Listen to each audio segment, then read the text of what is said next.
Salut, ici Vincent et Guillaume pour une autre capsule de Paléo Québec. On a dit dès la première capsule qu'on observait que certaines personnes perdaient du poids lorsqu'ils suivaient un mode de vie paléo. Pourrais-tu nous expliquer pourquoi? Ouais, ben, à la base, déjà, bon, c'est une alimentation qui est plus naturelle. Là, fait que, il y a un gros effet de satiété avec ça. Donc, quand on parle de satiété, c'est de ne plus avoir faim. Fait que ce qui se passe, c'est que, par exemple, ce qu'on mange, il y a plus de fibres, ça c'est reconnu que ça coupe la faim pas mal. Il y a beaucoup de protéines. Les protéines, ça coupe la faim. Moi, j'ai jamais entendu personne me dire, OK, hier, j'ai mangé 5 livres de steak, puis j'étais couché sur le divan, puis j'étais pas capable. Mais j'ai entendu souvent pour des biscuits, pour des chips, ou pour de la crème glacée, par exemple. Non, c'est ça. Donc, pour ce qui est. Fait que ce qu'on dit, les protéines, justement, ça coupe pas mal la faim, parce que les fibres, ça coupe la faim. Puis dans les fruits, dans les légumes, il y a des fibres pas mal, puis dans la viande qu'on mange avec ça, il y a des protéines. Puis il y a du gras aussi, tout ça, ça coupe la faim. Ça fait qu'en général, le contrôle de notre faim, il est vraiment meilleur. Ça, c'est facile en plus, c'est déjà un gros changement. On mange juste carrément moins. Fait que c'est difficile de surmanger avec une diète paléo. Oui, c'est possible.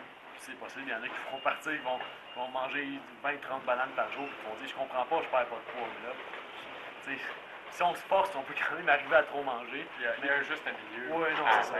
Mais quand même, en général, si on suit ça, ben, ça va être assez difficile de trop manger. Moi, je suis très actif, il faut que je mange beaucoup, puis des fois, j'ai de la misère parce que j'ai pas assez faim. Déjà, en partant, on mange moins, c'est plus facile.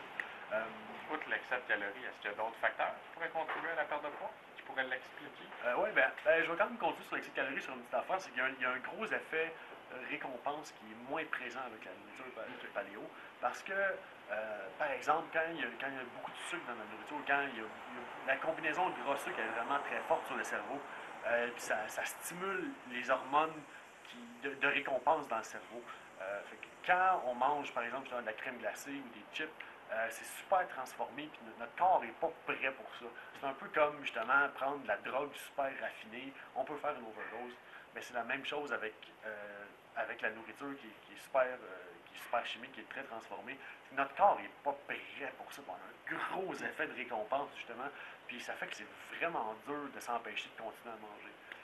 Vous remarquerez qu'à l'épicerie, là, les aliments naturels, les plantes ont une source de calories qui est ou bien des glucides ou bien du gras. Une noix de coco, c'est du gras.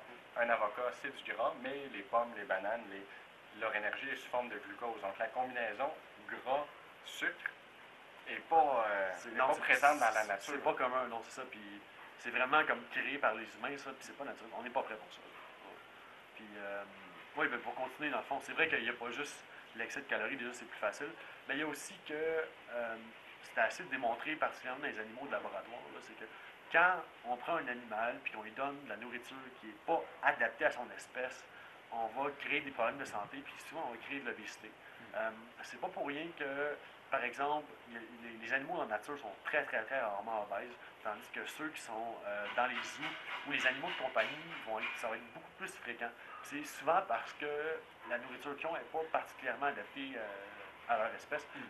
Par exemple, dans la nourriture pour chat, souvent, si on regarde, il va y avoir du remplissage un peu, donc il va y avoir du riz, il va y avoir du maïs. Même chose dans la nourriture pour chien aussi, il va y avoir ça. Il va y avoir des produits céréaliers pour des animaux qui n'en mangent jamais et qui ne devraient pas en manger. Puis ce que ça fait, c'est que ça les fait engraisser. Même chose avec le bétail. Pour ceux qui n'ont pas suivi, ceux qui ne suivent pas trop les nouvelles, en ce moment, aux États-Unis, il y a beaucoup de sécheresse, puis il y a des fermiers qui ont besoin d'avoir recours à des procédés autres pour réussir à engraisser leur bétail. L'histoire du fermier qui nourrit ses cochons au bonbon. C'est exactement ça. C'est qu'en nourrissant ses cochons avec des bonbons, il les fait engraisser plus que jamais, puis ça fonctionne super bien. Mais c'est pas pour rien, c'est parce qu'un cochon, ça n'a pas évolué pour manger des bonbons. C'est omnivore, ça ressemble pas mal aux humains, un cochon. Puis si on regarde ce qu'il faut donner au cochon pour le faire engraisser, c'est des produits céréaliers, des produits transformés, puis ça va le faire engraisser comme jamais. Fait que c'est vraiment qu'on va chercher, on évite les aliments qui ne sont pas adaptés à notre espèce. Fait que la réponse de notre corps à ces aliments-là est normale. Puis vu qu'on n'est pas en mauvaise santé, notre corps garde un équilibre puis garde un poids qui est normal. Parfait. Bien, j'espère que ça vous a éduqué. C'était Vincent et Guillaume pour Paléo Québec. On se voit dans une prochaine capsule. Merci d'être à l'écoute.